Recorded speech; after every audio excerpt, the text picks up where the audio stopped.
আম্মা জান আয়েশা বলতেন, ইয়া রাসূলুল্লাহ কদ গুফিরা লাকা মা তাকদ্দামা মিন যামবিকা ওয়া মা তাআখার। আপনার তো এমনিই গুনাহ নাই, কিন্তু আল্লাহ ঘোষণা দিয়েছে আপনার আগের পরের সব গুনাহ মাফ। তা আপনার কোনো গুনাহই নাই, আপনি এত কষ্ট কেন করেন?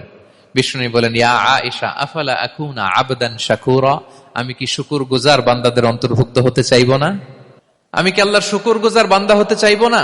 আল্লাহ আমাকে ক্ষমা করেছেন ঠিকই, কিন্তু আমার তো কিছু দায়িত্ব আছে। আমি কি নিজেকে সর্বোচ্চ ভাবে আল্লাহর কাছে পেশ করব না? সারা রাত দাঁড়িয়ে বিষ্ণু ইসলাম এরকম কিয়ামুল লাইল করতেন। তাহলে আল্লাহ তাআলার প্রিয় হওয়ার প্রফিটিক যে সাজেশন, এর একটা হচ্ছে কোরআন তেলাওয়াত করা, 2 নাম্বার হচ্ছে তাহাজ্জুদের সালাত আদায় করা। আপনারা পড়েন তো নাকি? পড়বেন প্রিয় ভাইরা। যদি নিজের সম্মানকে আল্লাহর কাছে উচ্চে তুলে ধরতে চান, যদি বিষ্ণু ইসলামের সুপারিশ চান, যদি আল্লাহ তাআলার প্রিয় ভাজন হতে চান, তাহলে তাহাজ্জুদ ইজ কম্পালসরি। কি পারা যাবে তো? ইনশাআল্লাহ, ইনশাআল্লাহ বিইذنিল্লাহ।